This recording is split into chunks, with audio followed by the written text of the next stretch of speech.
Hey everybody, welcome back to the Modern Trumpeter Podcast, and Happy New Year to everybody. To start off this new year, we have a special guest, Glen Marhevka from Big Bad Voodoo Daddy. Glen grew up in Valencia, California, where he attended WMS Hart High School, and he was mentored by George Stone, Dirk Fisher, and Larry Thornton. After graduating from California State University Northridge with a bachelor's degree in trumpet performance and working as a freelance musician, he became a member of Grammy-nominated band Big Bad Voodoo Daddy, of which he has been a featured trumpet soloist over the last 30 years. Glen is also a Yamaha artist and clinician. And if this is your first time joining us, welcome to the podcast. Our goal is to connect professional players and their experience to the next generation of players. In addition to this podcast, we are in the process of writing a book called The Modern Trumpeter. Releasing later this year in 2026, it will include insights and stories from dozens of professional trumpet players working in jazz, classical, commercial, and military settings. This book will give you the tools, mindset, and insider knowledge to turn your talent into a sustainable career. Insights, stories, and behind the scenes of the music industry are provided by the likes of Wayne Bergeron, Bobby Shue, Brias Gomberg, Bijan Watson, Marcus Printup, Glen Marhevka, Dave Richards,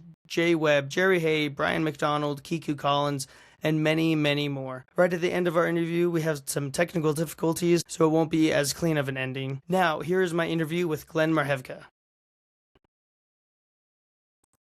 Hey everybody, welcome to the Modern Trumpeter. Today we're speaking with Glen Marhevka from Big Bad Voodoo Daddy and learning about his experiences and his career and everything that he's done to get to the point that he's at now. So thanks for joining us, Glen. Appreciate it. Yeah, thanks for having me, Jaden. Glad to be here, man. Yeah. Could we start out talking about your background and why you chose the trumpet and maybe the moment or whenever you knew you're like, yeah, I want to make trumpet like my career and my life and everything like that? Sure, yeah. So I started playing the trumpet, in about fifth grade, like everybody else. And I just really, I don't know exactly why.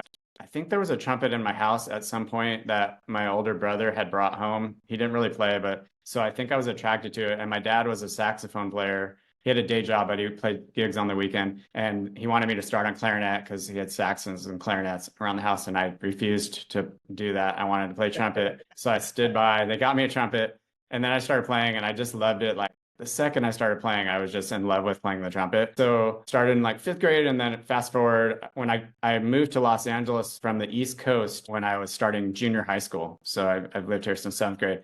And I just by chance went to the local music store. My parents took me and I got a trumpet teacher, and it ended up his name is George Stone, and he's a really great composer, arranger. He lives up in the Central Coast now. Great trumpet player. And George was only about 7 years older than me, and he was in college at Cal State Northridge. I started taking lessons, and I just was like right around middle school. I was like, this is what I want to do. And he was in the midst of.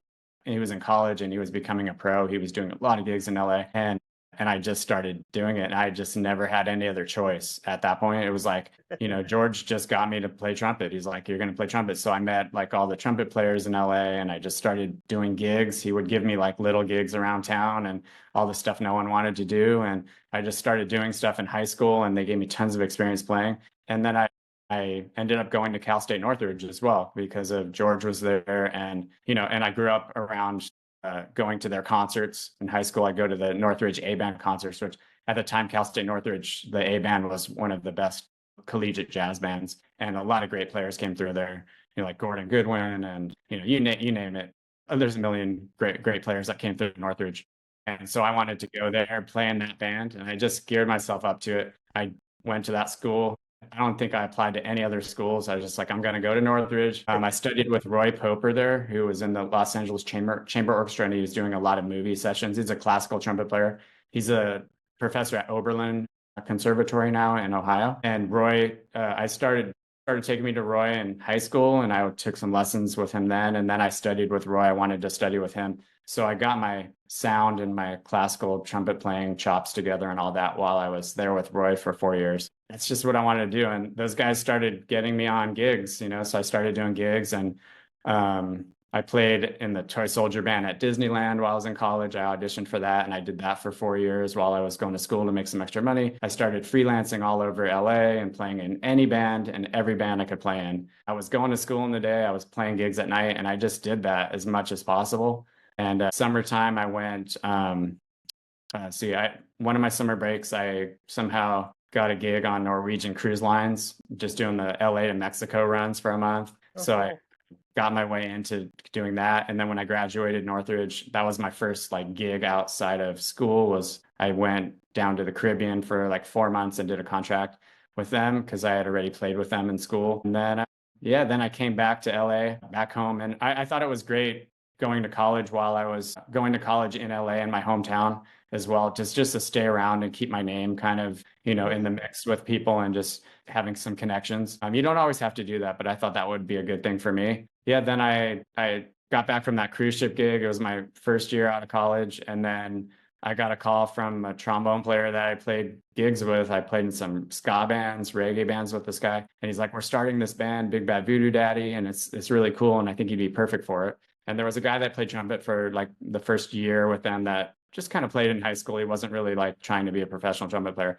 So they wanted somebody that can, improvise and play 3 sets a night type thing. And so I went down and met those guys, and I joined Big Bad Voodoo Daddy in its infancy and became a member of that band. And we've been together 30 years. So I've been doing that. And then around that whole schedule, I've done everything and anything else I can possibly do. I was gone for several years with Voodoo Daddy where I was just never home. So I kind of got out of a lot of the gigs that I did because I was just gone. They would call me and I couldn't do it. So I wouldn't get those calls. But then I started trying to immerse myself into things, like we're out about half the year now. So it's not as crazy. I'm still gone a lot and there's a lot I can't do, but I still try and fit things in. So I'm still trying to play in, big bands and other gigs. I just try and keep myself playing all kinds of music as much as possible. And then I do a lot of teaching and education work. So I teach at a community college at Glendale College. I'm adjunct faculty. I've been doing that this is my 4th year there. And I teach a lot of trumpet lessons. I have kids from this neighborhood where I live in the north side of LA, and they come out to my studio and I teach lessons. And I do a lot of video lessons too with some people from different parts of the country. And I have some Hawaii students. I've been teaching Hawaii kids from Maui for a while because they don't have very many trumpet players out there through clinics. I'm a Yamaha artist, so I've been doing clinics with Yamaha, and we do some clinics when we're in Maui. We do some cultural center stuff. So I've met families and kids out there. So like, I just kind of keep myself immersed, and I do anything and anything I can to be active as a trumpet player. I don't know. I think I went way too far with your question because you just asked me like what got me started playing trumpet. I think I gave you my whole entire career in about 10 minutes. That's fantastic. We're going there anyway, so that's super cool. So like during like high school, what were the gigs that like nobody wanted to do? Like what was your just like first few experiences with that? Yeah, so probably around 10th grade, George started throwing me some of these gigs at Georgetown, and there's a little society dance here. Like I grew up in Valencia, like Santa Clarita, California, up near Magic Mountain, if you're familiar with the LA area. So it's pretty it's another valley further from north from Los Angeles. So at the time it was fairly remote. It wasn't as big of a town as it is now, but it would be, hey, we have this society, the William S. Hart, society, and they're doing a little party. Can you put together a little jazz group, or can you play in this little jazz group or a big band?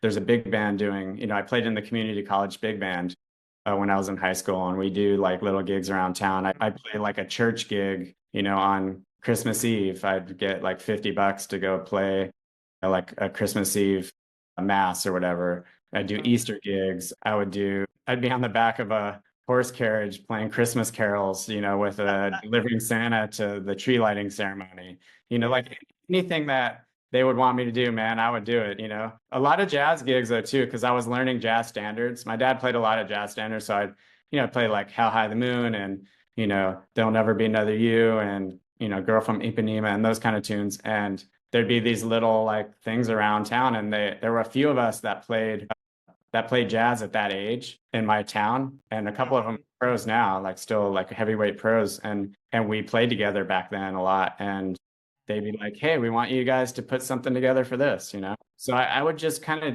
put my feelers out, I would say yes to almost anything that I could, especially at that age, because I was just like fearless. Like, I just want to play, man. I'm learning how to do this.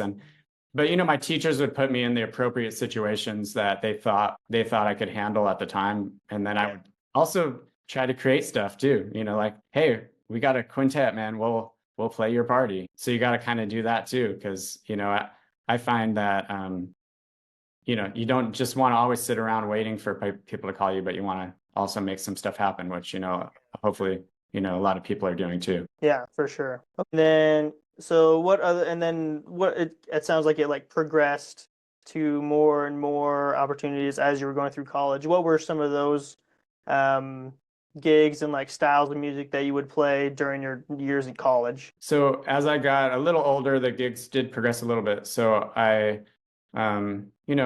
played in high school age, I played in like the, all California jazz bands, like the SCSBOA, like Jazz All Stars and those things. So I met a lot of other jazz friends, and we went to Idlewild Jazz Camp back then, which was called Fullerton College Jazz Camp, but it was in Idlewild. And so a lot of our friends, like my friends my age that were trying to become players, we all kind of started making contact, and then we started getting things together, maybe like playing this person's, doing a big band, or this other person's doing that. Then my teachers also, like Roy Poper, started getting me a few gigs. He'd be like, hey, I got this call for, whatever, some brass quintet, and I can't do it. Do you want to do it? And then I show up and it's really great players, but he thought maybe I could handle it. So I got to meet some of these other great players. And then I played in, like, George Stone was in LA back then, and he had a great big band. So I'd play in that. And it'd be like heavyweight players, like, Charlie Davis would be playing lead, or, Wayne Bergeron would be in there, and those kind of guys. And I was this young guy, like, just in college, but I could read all these charts and I knew George's music. So, like, I get in there and they're like, dang, man, you can read these solis, like, that this is some hard stuff. And I'd be like, yeah, man, sure. I just like kept doing that. And so then I would get those kind of gigs, and then I'd play at Disneyland and the Toy Soldier Band. And, that was a professional gig you had to audition for. So then, you start meeting players there. And then I would get called to do whatever somebody else in that band would have, some gig they couldn't do, and then they would call me. And so I started creating my contacts that way. And then next thing I know, I'm playing a bunch of gigs that are a little bit higher up the ladder. And then you meet other trumpet players in there, and and we all need somebody that can fill in for us when we can't do it. So then you start to be that guy that, like, hey, this guy is like really cool, he's dependable, and he can play this stuff. And then they pass your name on. So I just kind of started doing that. So it was a lot of, like, I guess, a lot of big band stuff in LA back then. There was another English drummer that had this big band, and he worked a lot back then, and I played in there. And there was a lot of my, really great friends, that I've known for years that played in that. And then we play together, and other things. So it was kind of sort of doing a little bit of everything: brass quintets, big bands. I kind of I was a classical trumpet major in college, so I wanted to be a commercial player. My goal was really to be a studio session player on movie soundtracks. Like, that's kind of what I wanted to do. That's what Roy Poper was doing aside, from teaching and all that at that time. And then, I was moving towards that, and then I got sort of sidetracked along the way with where I ended up. So, which I'm happy with, and, like, I wouldn't change anything, but I just tried to do everything I could and say yes to mostly everything that I could. Yeah, that's great. That's like something I'm wanting to, like, through this book, like, and so far everybody that I've talked to has been like, yeah, pretty much like said yes to everything, and just, the experience is, worth the, like, if it's a free gig or a low paying gig, and just like the exposure, the experience, and growing. And then it's interesting to hear like how, like, the different opportunities that are in different areas, and why, like, those areas are like a focus of, like, musicians and whatnot. Here in Salt Lake City, it's just not that there's not that much. It's like maybe a handful of big bands, and most of them are like just community big bands of great players. There's not a ton of pros per se. Good bands, but it, like, doesn't pay too much, or there's not too many, like, opportunities. And same with, like, the jazz scene. Like, I think the biggest scene here is probably mariachi and pop wedding bands are, like, the top probably two here. And so it's, like, interesting to hear, like, what's here in Salt Lake and what the opportunities here versus LA and what's there. And Yeah, I think there's probably a bigger player pool here, but there's a lot more people fighting for gigs. But there's definitely doing the casuals and wedding bands on the weekends, and a lot of the best players in town do those gigs because there's only so much work out there, and it's been harder and harder with music. I think over the years it's gotten smaller and smaller and less gigs. So I think there are probably more gigs. It's a bigger city. There's probably more players, but there's a fierce competition as well. So I think you can make a living wherever you are if you're creative and you want it. You just have to do it. And I sort of said previously, you can't just wait for people to call you and sit by the phone. You do have to create some stuff. And I think, in Salt Lake City, you can do that. You can create it. I mean, I've been out there and that's how I met you, and through the Soundhouse stuff.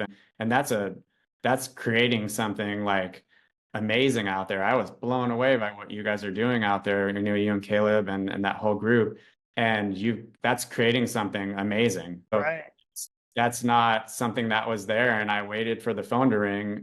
Caleb made that happen. I don't know the extent of everything. I know you guys, but I don't know the extent of how it all happened. But I know Caleb is the main guy that's been doing that for years. And he has guys, like you working with him that are amazing. I don't live in, New York City in the Mecca of jazz, but I'm creating something fantastic and amazing, and it's changing people's lives and it's creating work. So if you keep doing things like that, like good things keep happening. You guys have done a lot of amazing stuff. So I think you can do this kind of thing anywhere you are. You just have to want it, and you have to work really hard. And it's not easy. Like I still work really hard, and I've been doing Voodoo Daddy for 30 years, but I'm still active, and I do a lot of teaching, like I said, and I do other gigs, and I'm constantly, when I come home, I'm not just sitting around for having a week off. Like, I'm working most days, and you have to want it. And I love playing, and I love playing trumpet and talking trumpet and teaching trumpet and doing whatever I can. But I think you just have to you have to be a go-getter, and you have to be creative. It's not just playing the trumpet by any means. So I think that anybody can do it. It may be harder if you live in a very small town and there's no musicians. So in those cases, you could still make something happen if you're determined. But you may want to be in a little bit bigger city with more musicians that you can create something. I don't know. I'm not telling anybody where they have to be, because I think you can do it anywhere you are. And even in the small towns, I have musician friends, and they travel through that region and play gigs all the time, and they create stuff. So there's ways to do it. And maybe some people like not being in the biggest pool of, like, Los Angeles is it's a very high level, and it's very difficult to make a full-time living playing, and you have to do a lot of stuff. So maybe that isn't the city that I would want to be in. Maybe I'd want to be in, Illinois or Iowa or somewhere else where it's a smaller thing, and I can create my own niche and be happy. And, so it can happen anywhere. You just have to want it, and you have to work at it and create your own identity, your own plan. But, I like that you're talking about all these possibilities of things you can do to play. I mean, I could name 20 different ways you could probably make a living with the trumpet included, as well as you can. So it's great just to want it and make it happen. Yeah. And that's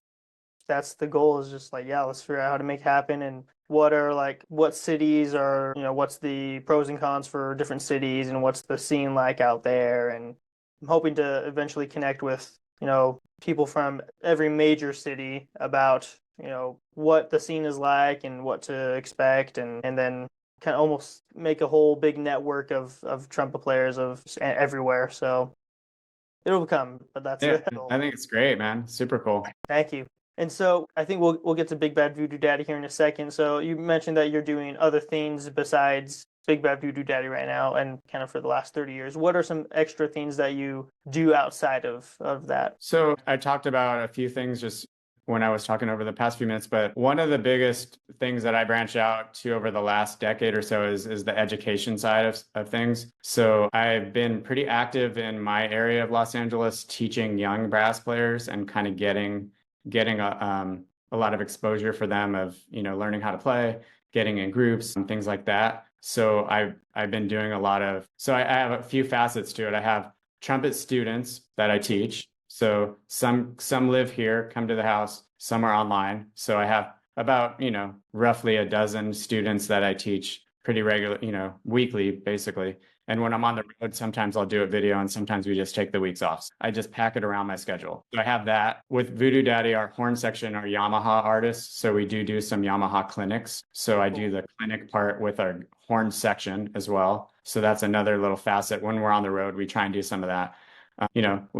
We probably should do more. We try and fit in as much as we can, but it's hard to fit in while we're traveling, but we do that. So I have that part. This is my 4th year. I had said I teach at a local college. So it's a California community college. It's called Glendale Community College. And we have a small music program, and I'm adjunct music faculty there. So I teach trumpet and I teach jazz stuff. So I have a jazz combo that I teach. So I have a small jazz group. I am the assistant director for our big band. We have a 17-piece big band.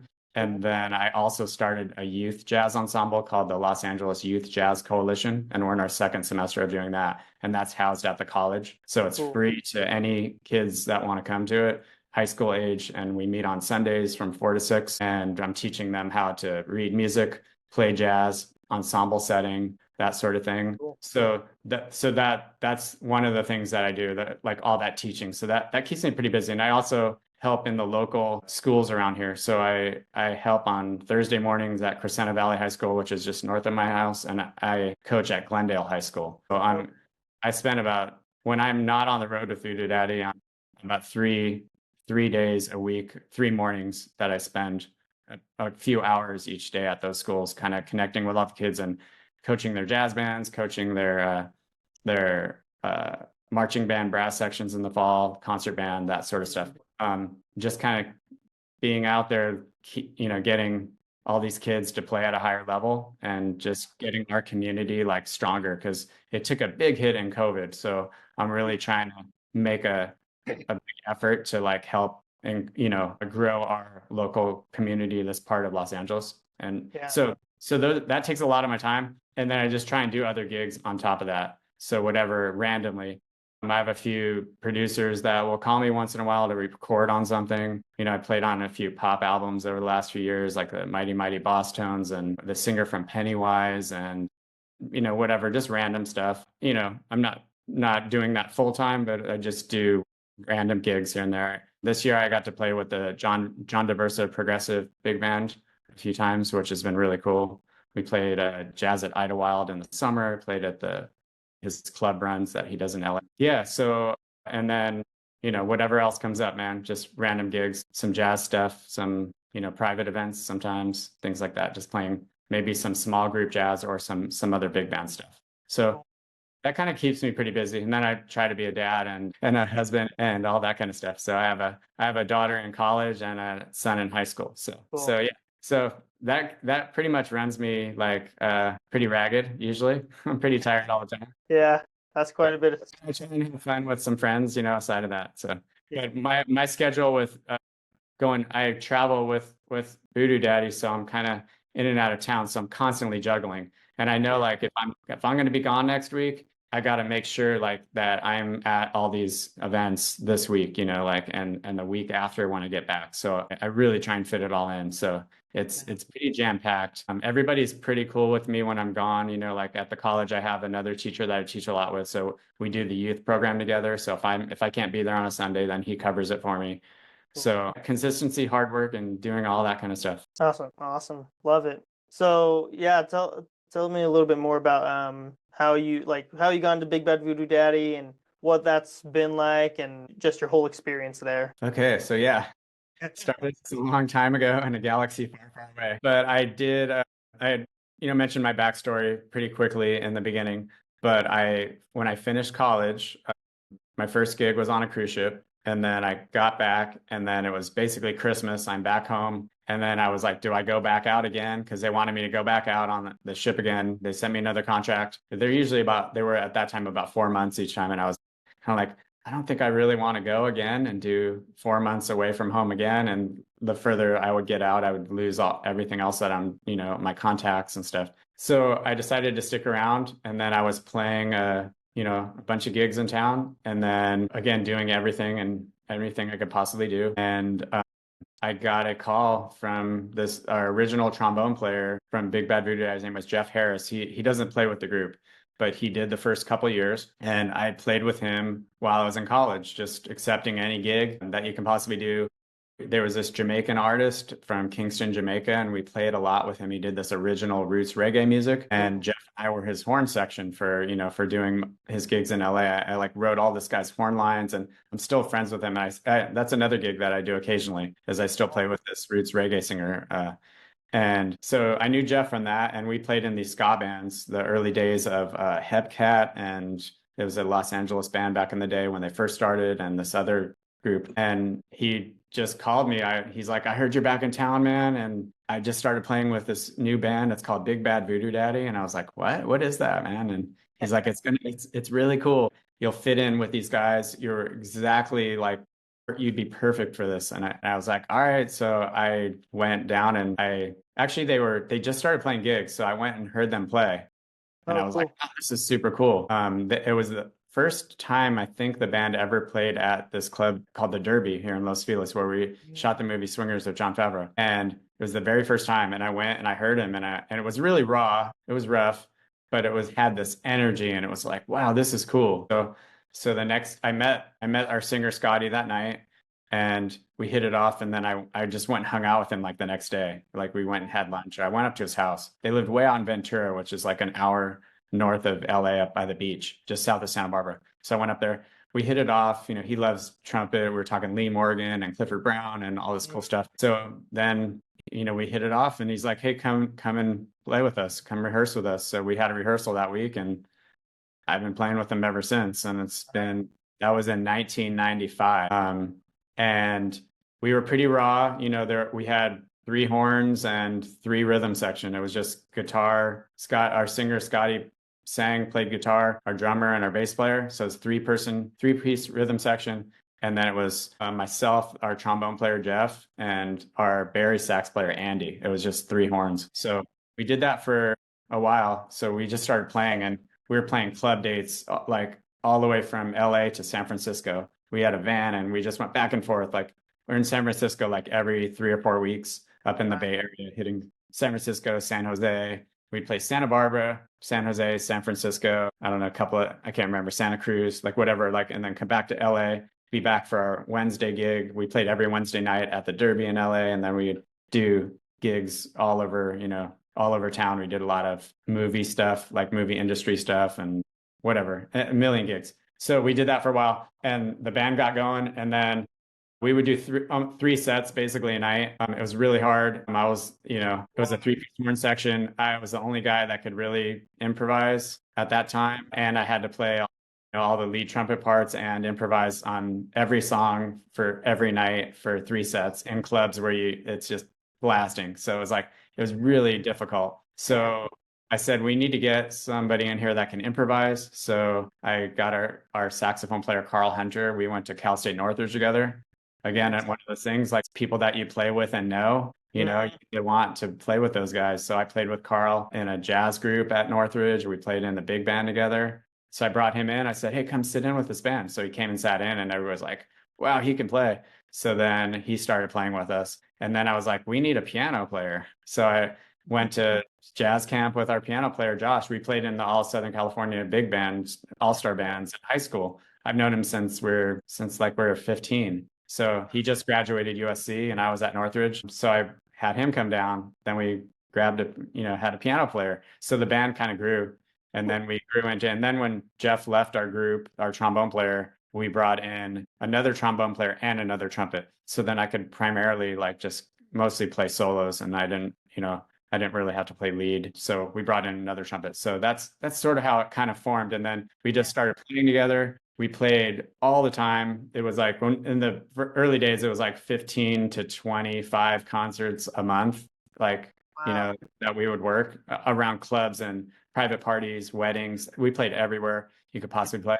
And then and then it just kept progressing. And towards the late 90s, it just kind of blew up. And we were in Jon Favreau, who's a famous actor, writer, director. He was a friend of ours. He would be at the Derby hanging out every Wednesday night. He was a swing dancer and just hanging out, and actor, writer. I didn't really know too much about his work. And then he would hang out with us. He traveled with us sometimes up to the Bay Area. He'd come to San Francisco, and he became really good friends with us and our singer. And yeah, and then he asked us to be in this movie Swingers that he did. It was his very first film, and we did that and kind of took off. We recorded an album, signed a full-on record deal. This is like back then when there were, I guess, record deals, and that's the thing, man. So like we were at the tail end of like, real. I mean, there are still people that do that, but it's not like the amount, like it's not the same, I don't think. So we went through the whole process. Like our first album, we still recorded on tape. It was right before Pro Tools. So it was like, I saw the tail end of like MTV. Our music was played on radio everywhere the second album, before we even put it out, it was already bootlegged and put online on what do you call it? The very first internet. First like streaming. Yeah, the first streaming. It was like on there. I'm totally drawing a blank right now, but everything was just like completely a game changer by our second album. So I saw this tail end of this crazy end of the music business to a transition to streaming and a new change and direction. And we adapted, and we just kept doing our thing, man, and tried to do as much as possible, and kind of changed. And we're kind of a hybrid, sort of like 1 foot in how it was once done and 1 foot into where the new world, and we just adapted to get to where we're at. So we've been together for 30 plus years now. So I've been in the band for exactly 30 years, and we've played well over 3,000 concerts in 30 years worldwide, which it's a lot, man. That's a lot. I sit here in my studio and practice trumpet, and I don't really think about like some of the stuff that we've done, and it's like kind of crazy, but it's probably between 3,000 and 4,000 concerts right now. Last time we checked a few years ago, and it was like I remember we had our 3,000th concert before COVID, right before COVID. So that's a lot. And then, I still, like, we've done a million crazy things. I mean, I don't like to really talk about, I don't want to do like a brag list, like we did this and this and that. I'm not that kind of talker usually, but I mean, sometimes, somebody will say, man, I didn't know you did this. I didn't know you did that. And I'm like, oh yeah, I forgot about that, and it's like, but it is cool, I mean, we played the Super Bowl halftime show, years and years ago. We played with Stevie Wonder, which is like mind blowing, man. I got to, one of the first tunes I learned was Sir Duke on trumpet. That was like, when I got my trumpet, I was like, I'm going to learn that. It's so cool. And then I got to record and play that song with him at the Super Bowl. Like, so like, those are like moments where I did all this classical trumpet music practice and all this stuff that we all do as trumpet players. And then all of a sudden I'm in the middle of this like circus of like the Super Bowl. It's like, it's not what I had planned. I was like I was planning just to be a background person, just playing music, on maybe a movie, or something. So yeah, sometimes I pinch myself on that.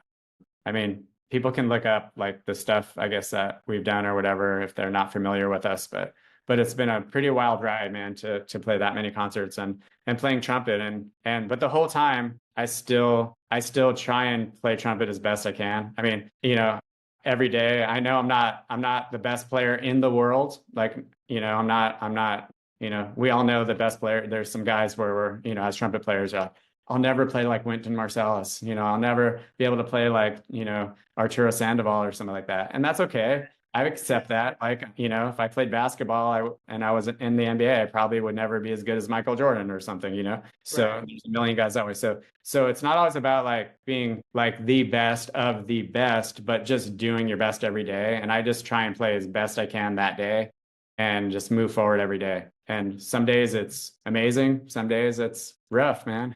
So, that's part of trumpet playing. But I try and work as hard as I can on trumpet all the time. And I'm committed to being a trumpet player at the best of my ability level.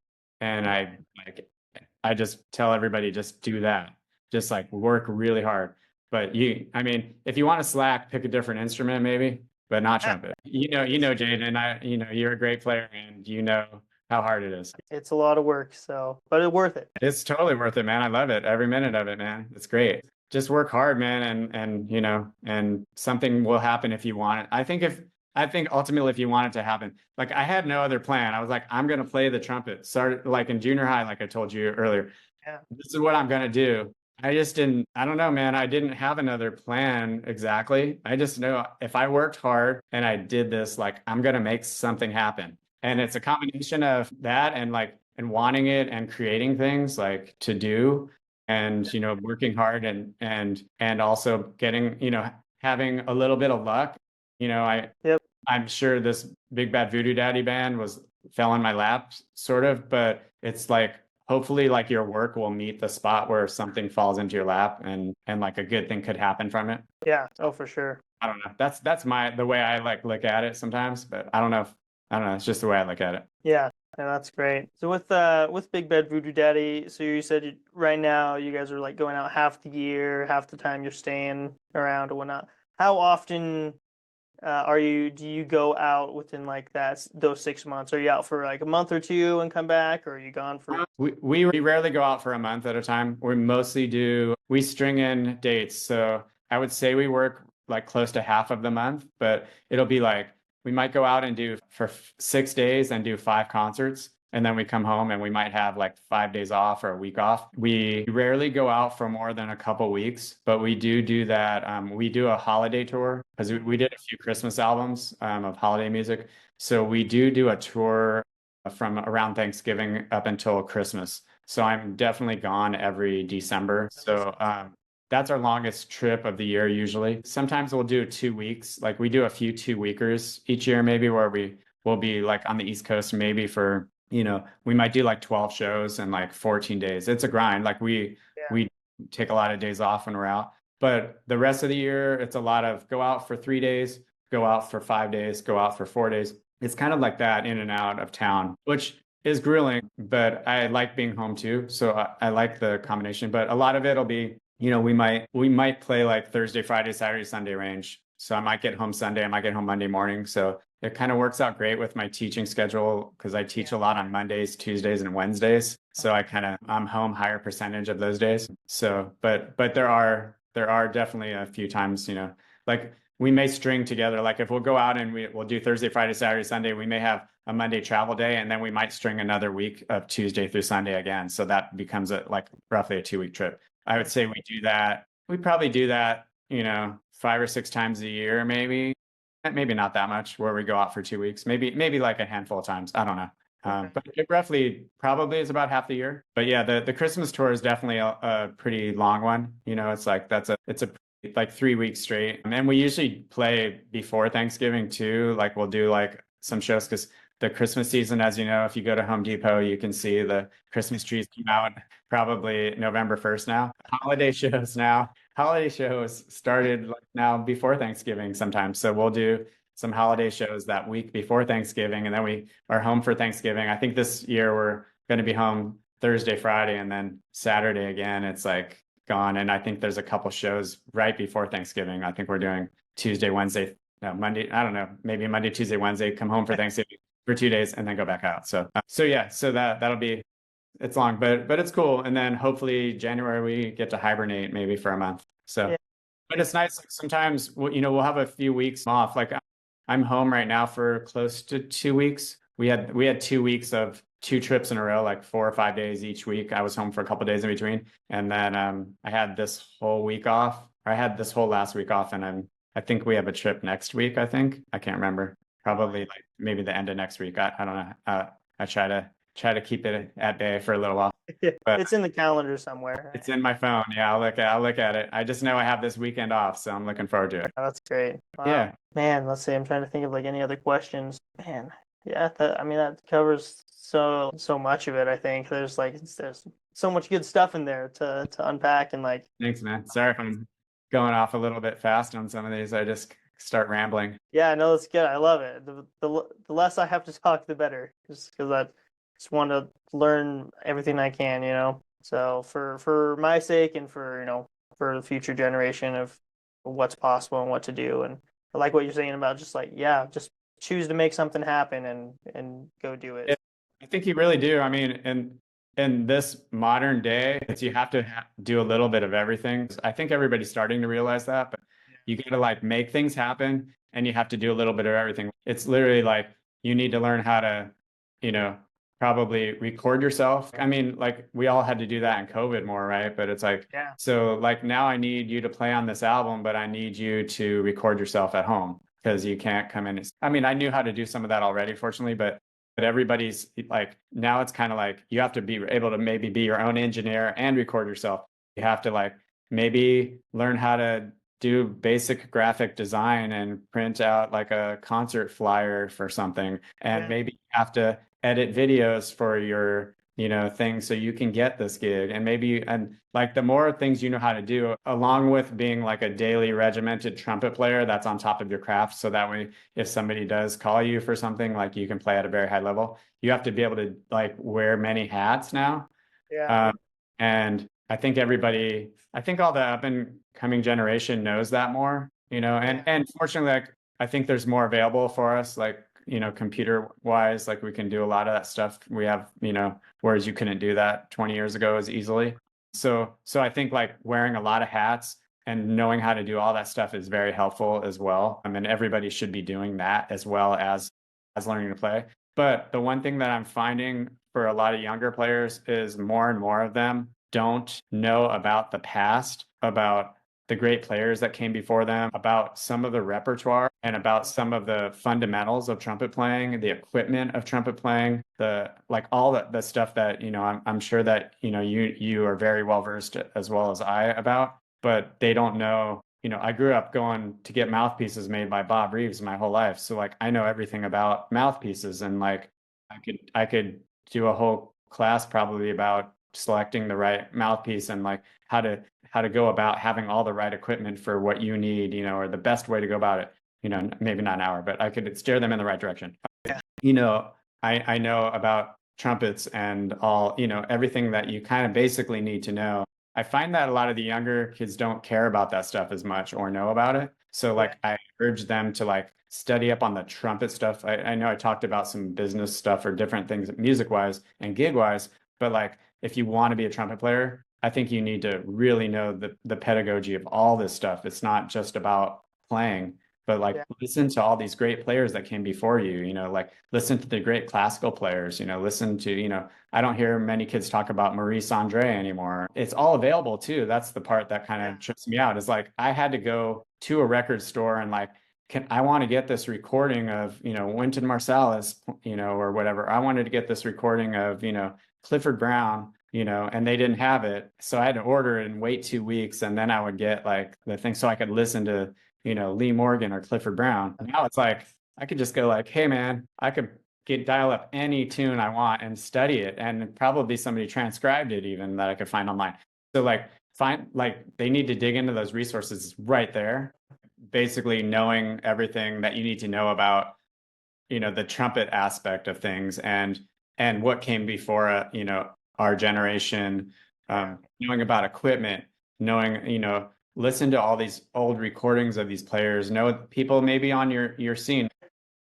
And with that, we'd like to thank again Glen Marhevka for coming onto the show. You can tell he's just so passionate about trumpet, music, and education, and it's just been a pleasure to have him and get to know him and his story a little bit better. If you want to learn more about him and more about Big Bad Voodoo Daddy, be sure to visit them online at glenmarhevka.com and bigbadvoodoodaddy.com to see where they'll be playing next. Thank you again, and we'll see you in a couple weeks on the Modern Trumpeter.